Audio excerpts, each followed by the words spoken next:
சந்தோஷம்.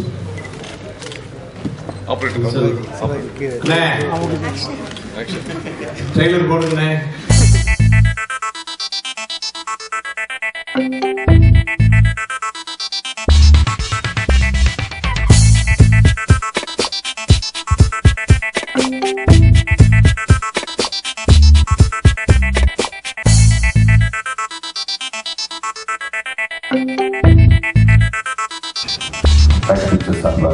என்னுடைய முதல் படம் காதலத்தா வாழ்த்த வந்திருக்க அனைவருக்கும் வருவதற்கு என்று நன்றியை தெரிவித்துக் கொள்கிறேன். என்ன சொல்றதுன்னு தெரியல. ஓப்பனிங் என்ன பேச விட்டுருக்காங்க. மைண்டில் 10 விஷயம் ஓடிட்டு இருக்கு. முதல் விஷயம், எப்படி இந்த சாக்ஸ் பிக்சர்ஸ், எதற்கு இந்த சாக்ஸ் பிக்சர்ஸ்? 20 வருடங்களுக்கு முன்பாக பூமாலை என்ற ஒரு சின்ன வீடியோ மேகசினில் 750 ரூபாய் சம்பளம் வாங்கி வேலை செய்து நான் என் கரியரை ஸ்டார்ட் பண்ணேன்.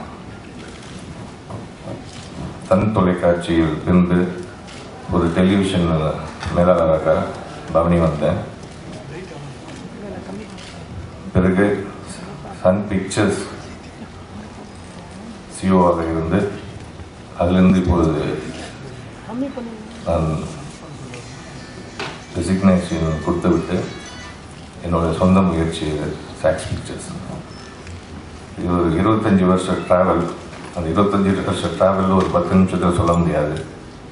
இருந்தாலும் நான் இந்த சக்சேனாவாக ஒரு சாக்ஸ் பிக்சர்ஸாக நிற்கும்போது நான் கடந்து வந்த பாதைகள் என் கூட இருந்த கலாநிதி மலாகன் அவர்களை, அவர் குடும்பத்திற்கு நான் இங்கே நன்றி தெரிவித்துக் கொள்கிறேன்.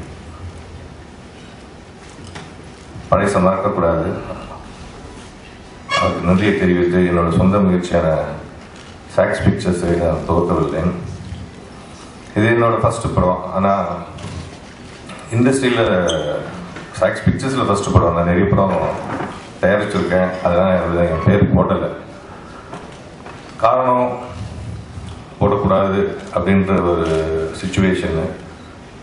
அது நிறைய வெற்றி படங்கள். நான் நிறைய ப்ரொடியூசர்ஸோட பார்ட்னர்ஷிப் பண்ணி படம் தயாரிச்சிருக்கேன். ஸோ நான் தயாரித்த படங்கள் இது முதல் படம் கிடையாது. நான் வெளியிட முதல் படம்.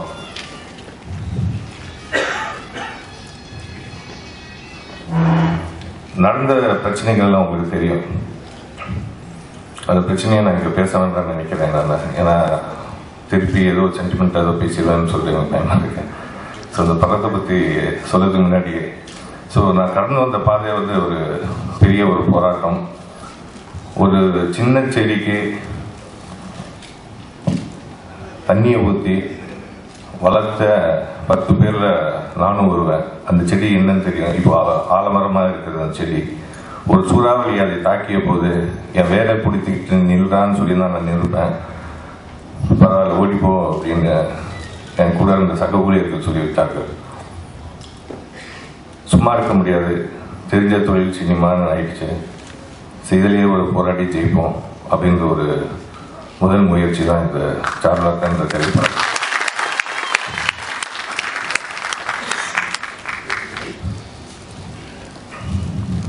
ஆபத்தில் உதவாத நண்பனும், தாக்கத்தை தீக்காத தண்ணீரும், அரும் பசிக்கு உதவாத அன்னமும், தாபத்தை தீக்காத பிண்டீரும் தீயன விலகு என்று ஆண்டோர்கள் சொல்லியிருக்கிறார்கள்.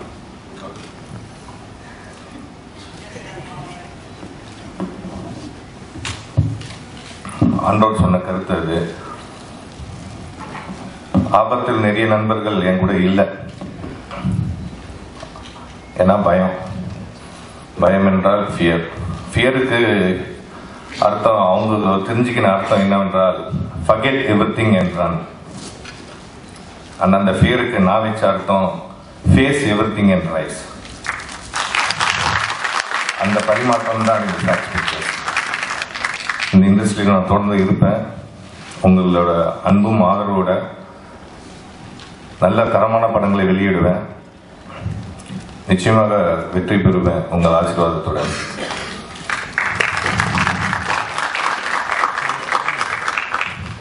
நான் இன்னொரு படம் தயாரிச்சுட்டு இருக்கேன். அந்த படத்தின் பெயர் சிவானி. தமிழிலும் தெலுங்கிலும் எடுத்துக்கொண்டிருக்கிறேன். நவம்பர் மாதம் அது திரைக்கு வரும். காவ்யா ஷெட்டி என்ற ஒரு கன்னட ஹீரோயின், ஆஸ்கர் ஃபிலிம்ஸ் படத்தை பண்ணிக்கிட்டு இருக்க சந்துரு என்ற ஒரு ஹீரோ, மாற்றா நயன் கோகுல் ஒர்க் பண்ண கேவி ஆனந்தன் அசிஸ்டண்டான கோகுல் இதை டைரக்ட் பண்ணிக்கிறாரு. கேரளாவிலேருந்து ஒரு புது மியூசிக் டைரக்டரை இன்ட்ரடியூஸ் பண்ணுறீங்க. டெக்னிக்கலி நான் அந்த யூனிட்டுக்கு சொன்னது வந்து அடுத்த ஆண்டு ஃபிலிம்ஃபேர் அவார்டில் அட்லீஸ்ட் 4 கேட்டகரியில் நீங்கள் உள்ளே போனோம், அதுக்கான முயற்சி எடுங்கன்னு சொல்லியிருக்கேன். அது வேலை நடந்துகிட்டு இருக்கு. கிட்டத்தட்ட 60% படம் தமிழில் முடித்து விட்டேன். தெலுங்கில் ஸ்டார்ட் பண்ணுறோம் அடுத்த ஷெட்யூலில். டெக்னிக்கலி அது பிரில்லியன் ஃபிலிம்னு சொன்னதுக்கு காரணம் நான் யாரை நம்பி இறங்கினேன்னா அதோட கேமராமேன் லக்ஷ்மணனை நம்பி. நானும் லக்ஷ்மணன் பேசிக்கிட்டே இருப்போம். ஒரு குள்ளநரி கூட்டம் ஹிட் ஆயிருக்கு, பருத்தி வீரன் ஹிட் ஆயிருக்கு. அதற்கு காரணம் அதோட படத்தில் நடித்தவர்களும் அதோட கதை அம்சமும் கிராமிய கதைகளாக இருந்தாலும் ஸ்டைலிஷ் ஃபிலிம் மேக்கிங், இதுதான் அந்த படத்தோட சக்சஸ். அந்த மீட்டரில் ஒரு ஆங்கில படத்தை தமிழில் காட்டினா என்ன, ஆங்கில கதையே இல்லை, ஆங்கில படம் போல அப்படி ஒரு டெக்னிக்கல் பிரில்லியன்ஸ் தான் லக்ஷ்மண் பாயிண்ட் பண்ண இந்த டீம் தான் இது. அது என்னோட அடுத்த முயற்சி.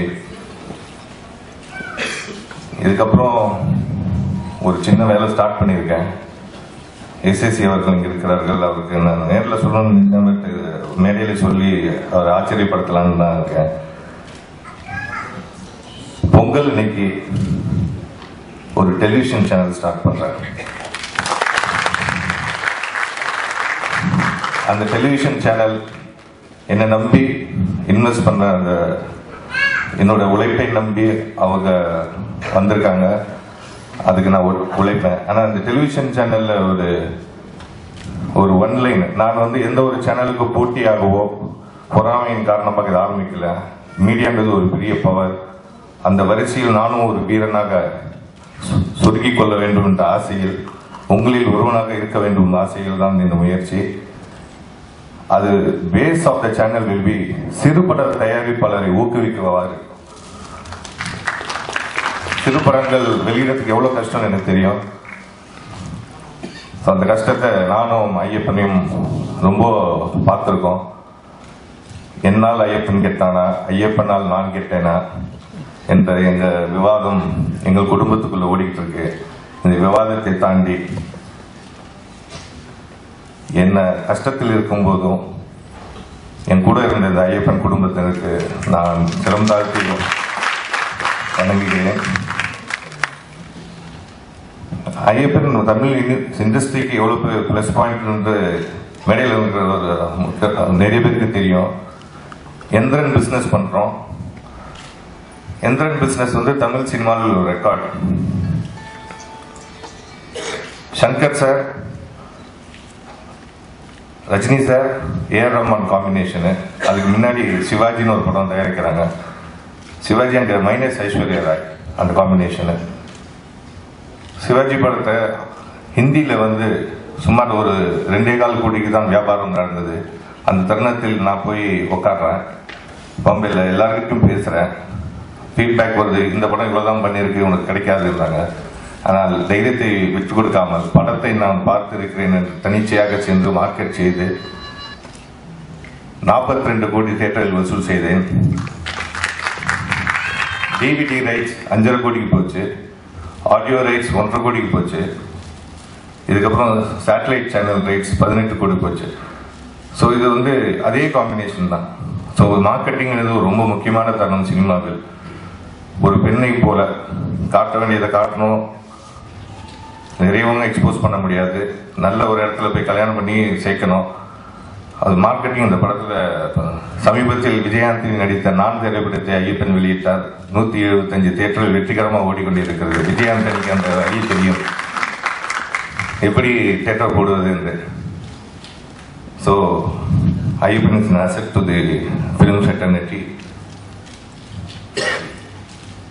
நிச்சயமாக தரமான படங்களை வெளியிடுவேன். இது எந்த ஒரு ஐயப்பாடும் இல்லை.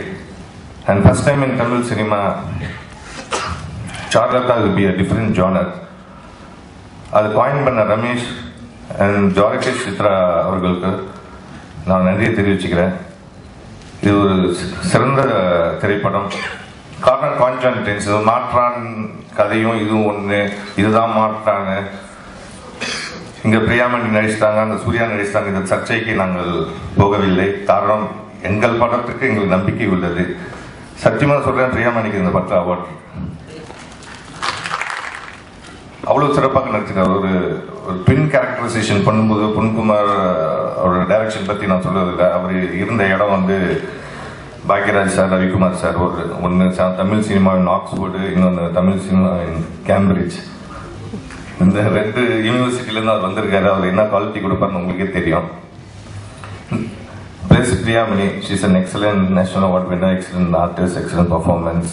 கூட சரண்யா மேடம், ஸ்கந்தா, வாடா எங்கள் வேட்டைக்காரன்ல வில்லன் நம்மால. இந்த டீமை காயின் பண்ணி எடுத்துட்டு போயிட்டு ரமேஷ், நான் ஃபர்ஸ்ட் தாய் ஃபிலிம் அலோன ரைட்ஸ் வாங்கி பண்ண ஃபர்ஸ்ட் திரைப்படம் இது. 420 சிஜி ஷாட்டு. ஸோ அதுவே உங்களுக்கு பிரமிப்பாக இருக்கும் அந்த படத்தோட highlight. And first time in Tamil cinema, like the other industry giants have come for this. Jarakesh Chitra is releasing in Karnataka, Geetha Arts in Telugu, and almost finalization 7 Arts, Vijay Kumar in Malayalam. நான் ஏதோ இங்கே பண்ணிகிட்டு இருக்கேன். So இது எங்களுக்கும் ஒரு சந்தோஷமான விஷயம். இந்த படம் செப்டம்பர் மாதம் முதல் வாரம் வெளியிடுவேன். இது தமிழ் சினிமாவில் அதிகமாக தியேட்டர் விழுன்ற நம்பிக்கை இருந்தது.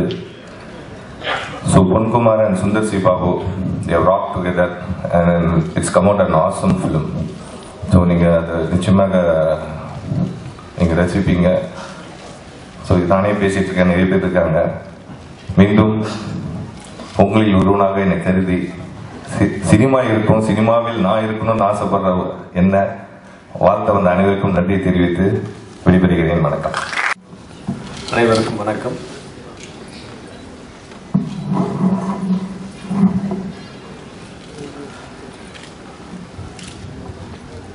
ட்ரெய்லர் ரிலீஸ் பண்ண பார்த்தீங்க, ஆடியோ பார்த்தோம், ஒரு சாங் பார்த்தோம்.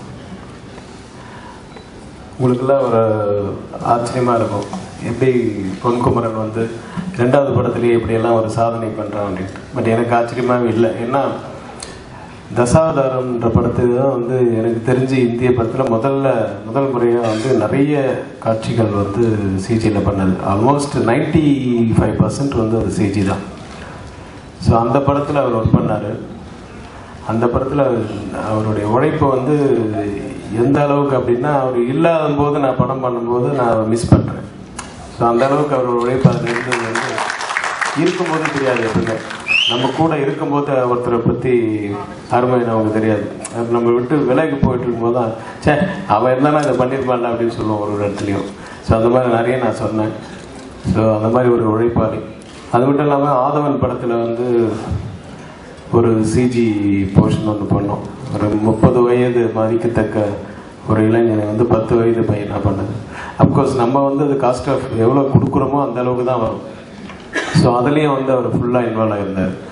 ஸோ இந்த 2 படத்தில் அவருடைய உழைப்பு, அவருடைய ஈடுபாடு எல்லாம் எவ்வளோ இருந்ததோ அதுதான் இப்போ நீங்கள் வந்து இந்த 2வது படத்துலேயே அவர் இவ்வளோ பெரிய முயற்சியில் வந்து இறங்கி தைரியமாக இறங்கி இன்றைக்கி அது 4 லாங்குவேஜில் 4 மிகப்பெரிய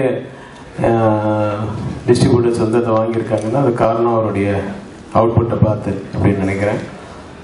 so all the very best to the team Ponkumaran. Like Bharathiraja சாருக்கு பலமே வந்து பாக்யராஜ் சார், மணிவண்ணன் அப்படின்ற அவங்களோட அசிஸ்டன்ஸ் மாதிரி எனக்கு பலமே வந்து என்னுடைய அசிஸ்டன்ஸ் தான். லைக் சேரன், ரமேஷ் கண்ணா, பொன்குமரன், இந்த மாதிரி இன்னும் நிறைய வரணும்னு ஆண்டவனை வேண்டிக்கிறேன். ஸோ ஹீரோயின் பற்றி, ஏன்னா அவங்க ஹீரோவா ஹீரோயின்னு தெரியல. ஏன்னா ஒரு கேரக்டர் ஹீரோ மாதிரி லுக்கு கொடுக்குது, இன்னொரு கேரக்டர் ஹீரோயின் மாதிரி இருக்காங்க. ஸோ இந்த ஹீரோ மாதிரி லுக்கு கொடுக்குறவங்க வந்து கண்டிப்பாக அது டெஃபினட்டாக வேம்ப் லுக் இல்லை, அது வந்து ஒரு வில்லனிசம் லுக்கு. பட் கண்டிப்பாக அது வந்து டெஃபினட்டாக எண்டில் வந்து அதுக்கு ஒரு ஃபுல்ஃபில்மெண்ட் இருக்கும்னு நினைக்கிறேன். ஸோ அது வந்து அதுதான் ஹீரோ. ஸோ ஹீரோவும் அவங்க தான், ஹீரோயினும் அவங்க தான். மிகப்பெரிய வெற்றி அடையணும். சாக்ஸ் சொன்ன மாதிரி அவங்க பெரிய விருதுகள்லாம் வாங்கணும் அந்த படத்தில். இந்த சுந்தர் சி பாபுனுடைய பாடல், ஒரு பாடல் கேட்டோம், ஒரு பாடல் பார்த்தோம், இன்னும் பாடல்கள்லாம் கேட்கணும் வழியில் தான். So all the very best him also. So அவ்வளோதான், எல்லோரும் உங்களுடைய கரகோஷத்தில் வாழ்த்துங்க, அவ்வளோதான்.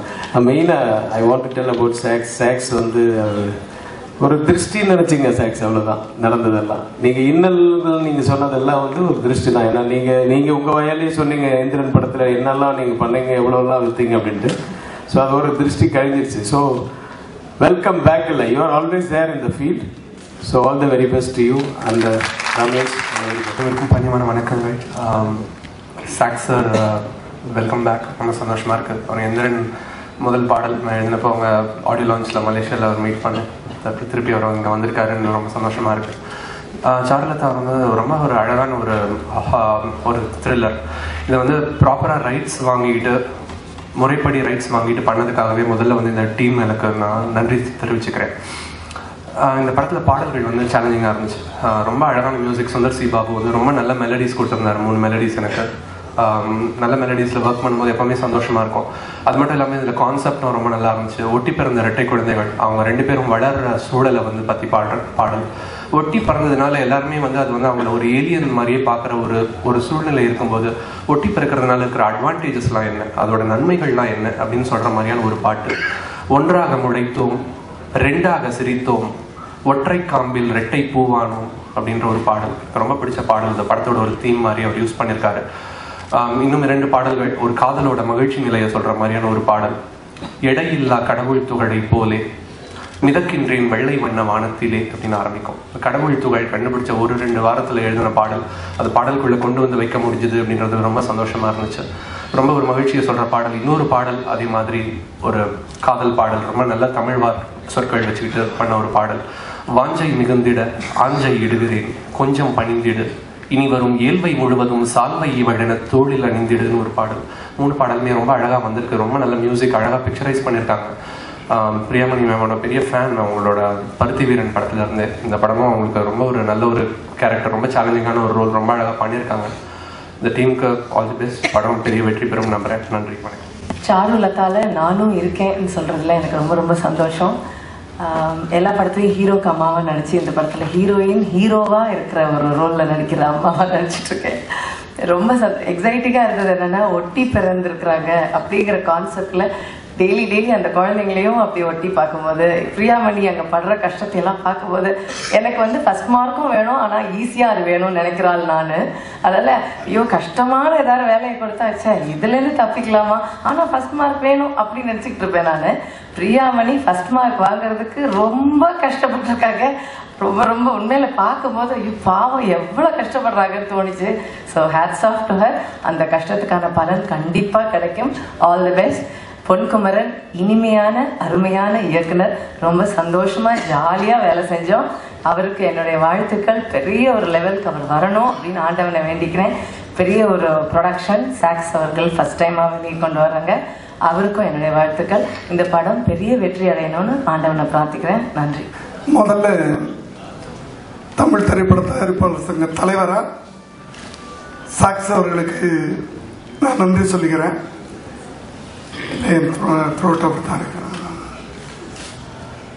ஏன்னா சிறு படங்களை வாங்குவதற்காகவே ஒரு சேனல் ஆரம்பிக்கிறேன் அப்படின்னு நீங்க அனௌன்ஸ் பண்ணியிருக்காரு. ஸோ அவர்களுக்கு தமிழ் திரையுலகத்தின் சார்பாக முதலில் என்னுடைய நன்றியை தெரிவித்துக் கொள்கிறேன். அடுத்து சாருலதா படம் சின்ன அந்த டீசர் காட்டினாங்க. முதல்ல ட்ரைலர், அதுலேயே வந்து ஒரு அழுத்தம் இருந்தது, ஒரு சென்டிமெண்ட் இருந்தது, ஒரு புதுமை இருந்துச்சு, புதுசு. இப்ப வந்து பிரம்மாண்டங்கள் ஜெயிக்குதா புதுசு ஜெயிக்குதான்னு கேட்டா, ஏதாவது புதுசா சொன்னா அதை மக்கள் வந்து விரும்புறாங்க. சொன்னதே அண்ணா நீ திரும்பி திரும்பி சொல்லிட்டு இருக்க, ஏதாவது புதுசா சொல் அப்படின்ற மாதிரி இன்றைய ஆடியன்ஸ் இருக்காங்க. அதனால இது முதல் முறையாக ஒட்டி பிறந்த இரட்டை குழந்தைகளை பற்றி சொல்லுகின்ற கதை என்பதால் நிச்சயமாக அது என்ன அப்படின்னு போய் பார்க்கறதுக்கு எல்லாருக்கும் ஒரு ஆர்வம் இருக்கும். எனக்கும் அந்த ஆர்வம் இருக்கிறது. ஆகவே இந்த படம் நிச்சயமாக நண்பர் பன்னீர்செல்வம் அவங்க சொன்ன மாதிரி தியேட்டரில் போய் பார்க்கணும்னு எல்லாரும் ஆசைப்படுவாங்க. ஏன்னா வித்தியாசங்கள். நான் நேற்று நான் படம் பார்த்தேன். ஒரு இசையமைப்பாளர் தயாரிப்பாளர் அவதாரம் எடுத்துக்கிட்டு கூடவே நடிகரா. உண்மையில sir fantastic movie sir, fantastic movie.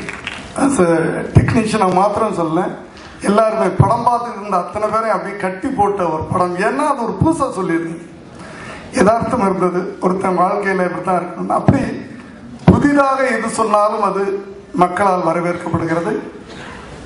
அதனால இந்த படம் நிச்சயமாக வெற்றி அடையும்.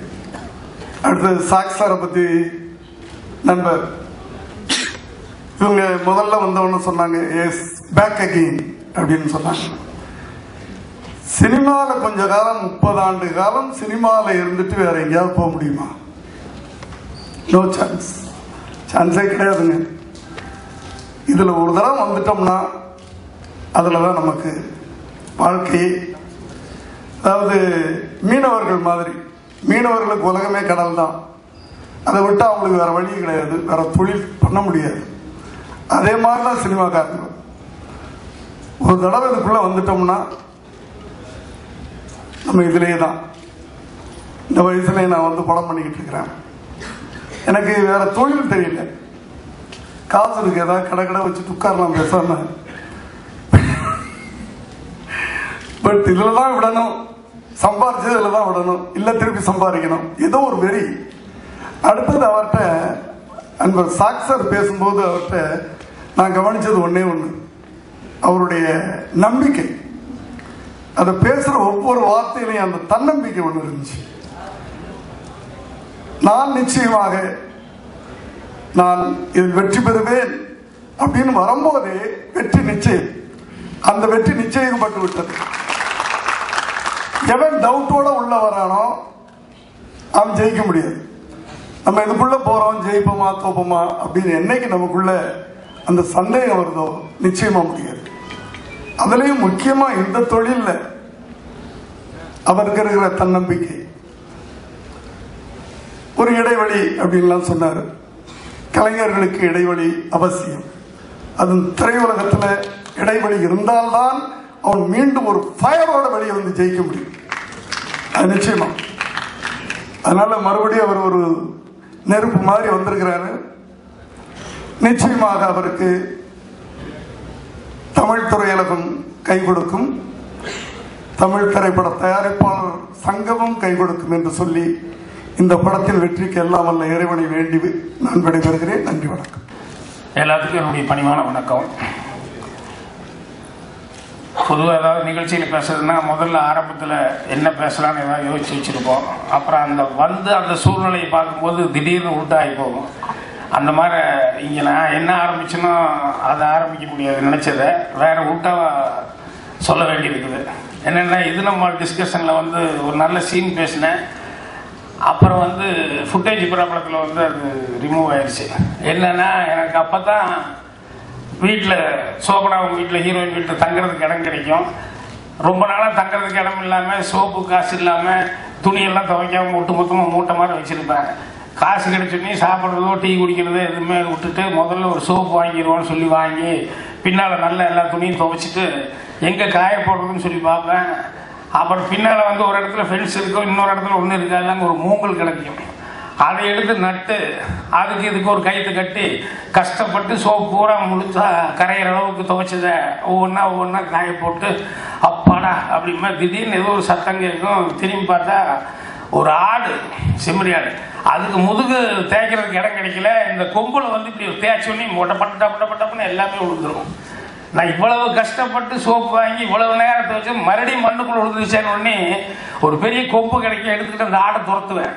அது ஓடும் ஒரு கடைசியில் ஒரு சந்துக்குள்ள ஓடிக்கிட்டே இருக்கு. நான் ரொம்ப வீரமா துரத்திட்டு போவேன். கடைசியில் அது முட்டு சந்து நின்று போகும், செவரோட நின்றுடும். இந்த ஆட்டுக்கு போறதுக்கு இடம் தெரியல. அப்புறம் அது திரும்பி என்ன பார்க்கும் பாரு, அப்படி தலை இப்படின்னு உதவியா இருப்பாரு. நான் திரும்பி ஓட ஆரம்பிப்பேன், அது என்ன துரத்திட்டே வரும். அதாவது பூனை கூட அதுக்கு இடம் கிடைக்காத வரைக்கும் ஓடிட்டு இருக்கோம். அப்புறம் இடம் கிடைக்கலன்னா அது திரும்பி புலியா மாறும் அப்படின்னு சொல்லுவாங்க. அந்த மாதிரி வந்து எதுக்கு சொல்ல வரேன்னா, சாக்ஸ் ஆரம்பிக்கும் போது ரொம்ப ஃபீலிங்காக சொன்னார். நான் சொன்னேன், நீங்கள் இப்போ புலி மாற உங்களுக்கு சூழ்நிலை வந்துருச்சுங்க, சாக்ஸ் பிக்சர்ஸ்னு ஒன்று வந்திருக்கு, அடுத்தது நீங்கள் சேனல் ஒன்று ஆரம்பிக்க போகிறீங்க. அதனால் உங்களுக்கு யாராவது கை கொடுக்கல அப்படின்னு சொன்னாலும், உங்கள் உதவலைன்னு சொன்னாலும், இல்லை கஷ்டப்படுத்தினாலும் அவங்களுக்கெல்லாம் நாங்கள் தான் நன்றி சொல்லணும். சினிமாவில் இருக்கிற சரி ப்ரொடியூசர்ஸ் நன்றி சொல்லணும். ஏன்னா அதனால தான் நீங்கள் இவ்வளோ சீக்கிரமாக ஆரம்பிச்சிருக்கீங்க. என்னுடைய அசிஸ்டண்ட் பொன்குமரனுக்கெல்லாம் ஃபஸ்ட்டு படமெல்லாம் எந்த பிரச்சனையும் இல்லாமல் வெளியே வந்திருக்கு. இன்னும் நிறைய பேருக்கு உதவியாக இருக்க போகுது. அதனால் தயவுசெய்து சாக்ஸ் அவர்களும் சரி, ஐயப்பன் அவர்களும் சரி, இனிமேல் பத்திரிக்கை பேட்டி கொடுத்தாலும் சரி, சேனலுக்கு பேட்டி கொடுத்தாலும் சரி, அதை மறந்துடுங்க. ஏன்னா உங்களுக்கு இது ஸ்டார்ட் ஆகிடுச்சு. இதே ஒரு பெரிய வேலை. இனிமேல் நீங்கள் மேலும் மேலும் பல இடத்துல ரீச் பண்ணணும் அப்படிங்கிறது உங்களுடைய மெயின் இதாக இருக்கட்டும். இப்போ நான் ஆரம்பிக்கணும்னு நினச்சதை வந்துடுறேன். சந்தோஷத்தில் பெரிய சந்தோஷமே அடுத்தவங்களை சந்தோஷப்படுத்தி பார்க்குறது தான் நான் அடிக்கடி சொல்லுவேன். இன்றைக்கி அந்த சந்தோஷத்தை யாருன்னா நம்ம பொன்குமரன் டைரக்டர் இருக்காரு, அவங்க மனைவி, அவங்க பொண்ணு அவ்வை, அவங்களுடைய நண்பர்கள், இவங்க எல்லாரும் முகத்திலையும் பார்த்து ரொம்ப சந்தோஷப்பட்டேன். என்னன்னா, என்கிட்ட பொன்குமரன் கதை சொன்னார் கோயம்புத்தூரில் வச்சு. அப்போது கோயம்புத்தூரில் மீட் பண்ணோம். அதுக்கப்புறம் என்கிட்ட கதை சொன்னார். கதை எனக்கு சரியாக வரல, இது யாருக்கிட்டையும் எடுத்துகிட்டு போனாலும் சரியாக வராது, இதெல்லாம் தப்பாக இருக்குது, அதனால் இந்த கதை சரியாக வராது, அதனால் நீ வெளியும் யாருக்கிட்டையும் கொண்டு போய் பிரயோஜனம் இல்லை குமரன், ஆனால் கதை பண்ணுற மெத்தேடு உங்களுக்கு தெரிஞ்சிருக்கு அப்படி சொல்லி என்ன பண்ணிகிட்ருக்கீங்க அப்படின்னா, நான் டெய்லி ஒரு 30-40 கிலோமீட்டர் சார் மோட்டர் சைக்கிளில் 2 வீலரில் போய் இஎம்ஐ தலையெல்லாம் வாங்கிட்டு அதை ஏதோ உருக்கி என்னமோ பண்ணிகிட்ருக்கேன் அப்படின்னா எனக்கு ரொம்ப கஷ்டமாக இருந்தது. ஒரு கிரியேட்டிவ் நாலேஜ் இருக்கிற ஒரு ஆள் இப்படி டெய்லி வெயிலில் 30-40 கிலோமீட்டர் போய் ஏதோ சம்மந்தம் இல்லாமல் ஒரு தொழில் பண்ணிட்டுருக்காருன்னு. அப்புறம் தான் சரி வாங்க அப்படின்னேன். வாங்கன்னு சொல்லும்போது அவருக்குள்ள ஒரு தயக்கம். அதே மாதிரி வீட்டில் கூட நினச்சிருப்பாங்க, என்ன ஒழுங்காக இருந்தாலும் வேலை பார்த்துட்டு இருக்காரு, மாதம் ஏதோ வந்துக்கிட்டு இருக்குது, இது திடீர்னு சினிமாவுக்கு போனால் என்ன ஆகுமோன்ட்டு. ஆனால் நான் சொன்னேன், தைரியமாக நீங்கள் வாங்க, உங்கள் மேலே எனக்கு நம்பிக்கை இருக்குது அப்படின்னு சொல்லிட்டு, அந்த என்ன சம்பாதிக்கிறீங்கன்னு 4000-5000 சம்பாதிக்கணும், பரவாயில்ல நான் கொடுக்குறேன், நீங்கள் வாங்க, தைரியமாக வாங்க அப்படின்னு.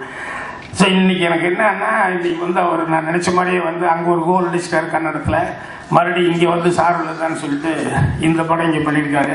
ஸோ அவங்க வீட்டில் அவங்களுடைய சந்தோஷமெல்லாம் பார்க்கும்போது எனக்கு ரொம்ப சந்தோஷம். கலைகளோடும் கலைஞர்களோடும் என்றும் உங்கள் 4Tamil Media. 4tamilmedia.com. தினமும் உலகை புதிதாய் காணலாம்.